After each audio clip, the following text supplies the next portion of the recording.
Mereka bilang timnas Indonesia hanya hebat karena naturalisasi. Mereka para negeri tetangga itu mencibir. Katanya, permainan kita hanya bertahan, hanya menunggu tanpa ada nyali untuk menyerang. Terlalu banyak hinaan dan terlalu banyak ejekan yang dilempar. Tak cukup kata untuk menyebut semuanya. Belanda melipat koper, Indonesia malah ngelipat patah Qatar. Kalian bayangin ya, Belanda U17. Ibarat anak kompleks yang sering menang futsal tiap minggu. Tapi pas lomba antar RT, malah keok duluan. Sebelum melanjutkan menonton video ini, tekan dulu tombol subscribe, like, share, komen, dan tekan tombol loncengnya. Supaya kalian semua tidak ketinggalan update terkini seputar kabar Timnas Indonesia.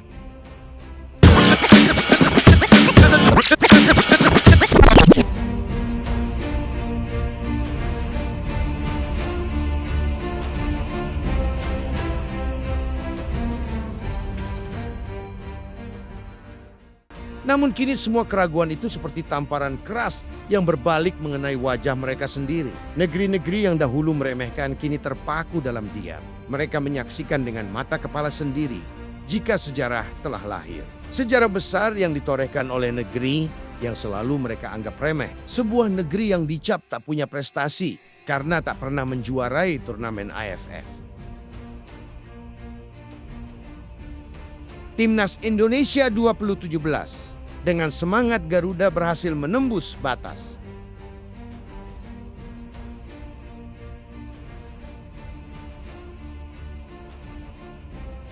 Mereka menaklukkan ragu dan mereka menorehkan tinta emas. Menjadi wakil satu-satunya dari Asia Tenggara yang melangkah ke pentas tertinggi, yaitu Piala Dunia. Inilah bukti bahwa Indonesia bukan hanya bangkit. Indonesia datang untuk mengguncang dunia. Siapa kita? Siapa Indonesia? Oke? Kita pernah dianggap lemah, disebut hanya bergantung pada naturalisasi. Mereka bilang Indonesia takkan pernah melangkah jauh tanpa darah asing di dalam skuadnya. Tapi hari ini Indonesia membuktikan naturalisasi dan bakat lokal bukanlah dua kutub yang bertentangan.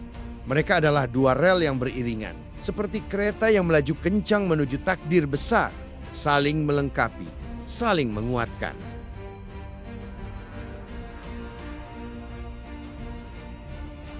Lihatlah timnas Indonesia U17, hanya satu pemain diaspora di sana, yaitu Matthew Baker. Namun bakat-bakat lokal ini seperti jadi satu keluarga. Tak ada lagi sekat, tak ada lagi pembeda, tak tanggung-tanggung. Mereka bukan hanya bersaing, mereka berdiri di puncak klasemen, bahkan menjadi juara grup. Dan ini bukanlah grup biasa. Di sana berdiri Yaman, di sana juga berdiri Afghanistan. Dan berdiri pula sang raksasa Asia, si calon kuat, juara kompetisi, yaitu Korea Selatan. Namun Garuda Muda tak gentar, mereka tak tunduk. Mereka mengangkat kepalanya mirip dengan selebrasi oleh Romeni. Satu persatu lawan tumbang. Yaman mereka taklukkan. Dan Korea Selatan, tim yang selalu digadang-gadang, akan melaju mulus. Tapi timnas Indonesia berhasil menaklukkan mereka tanpa ampun. Tanpa memberi celah, tanpa sekalipun pemain Korea Selatan ini berselebrasi di hadapan punggawa muda Garuda. Ini adalah Indonesia yang baru. Bukan lagi tim yang mudah dikalahkan.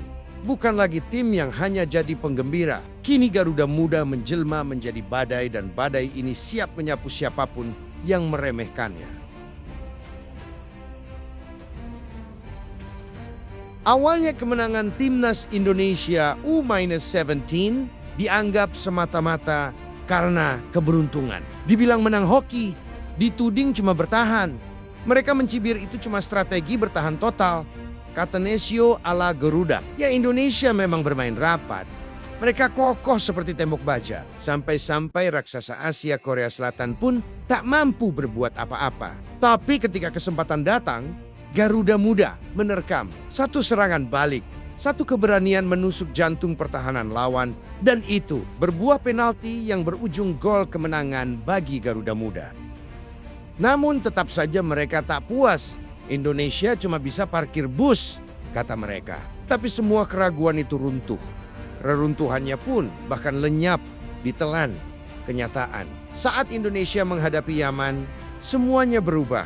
Kali ini Garuda Muda tak sekadar bertahan. Kita keluar menyerang, membara bahkan menyala. Timnas mampu bermain lepas, percaya diri dan mendominasi. Hasilnya kemenangan telak 4-1.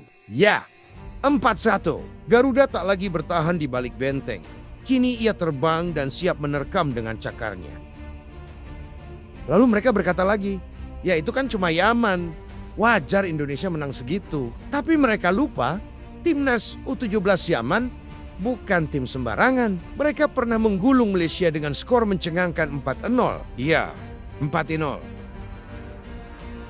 Dan Indonesia bukan hanya menang. Indonesia membungkam, juga menghancurkan. Tim Garuda berhasil membuktikan bahwa kemenangan sebelumnya bukanlah keberuntungan, melainkan sebuah pesan. Jika tim ini benar-benar telah mengerti, harus menggunakan formasi dan taktik apa untuk bertanding. Ada satu kekeliruan besar yang terlalu lama bersarang di benak sebagian orang.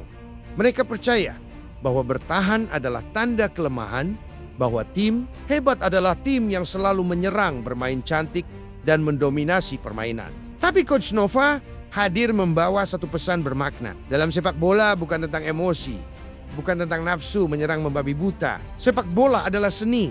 Sepak bola adalah strategi. Permainan ini seperti ilmu yang dibangun dari analisis, data, riset, dan perhitungan yang matang. Mau lari, Bos. Kalau kalian nggak mau lari, hasilnya juga nggak akan mengikuti, Mas. Coach Nova paham betul jika tim kita tidak lebih kuat dari lawan.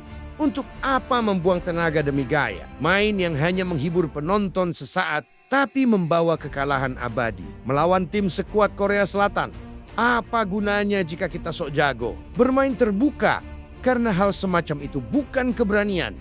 Itu adalah kekeliruan. Dan sebaliknya, tanpa bermaksud merendahkan, namun jika kita melawan tim seperti Timor Leste atau Brunei, bertahan total justru jadi lelucon. Coach Nova memberi pelajaran penting. Mainlah dengan cerdas, bukan dengan ego. Jika lawan lebih kuat, bertahanlah dengan kehormatan. Dan saat ada kesempatan, maka lakukanlah serangan balik dengan ketajaman. Coach Nova seperti menunjukkan, mainkanlah dua sisi strategi di medan pertempuran, yaitu bertahan dan menyerang. Dan jika komposisi pemain kita lebih kuat dari tim lawan, maka biarlah Garuda terbang bebas, menggempur dengan penuh keyakinan.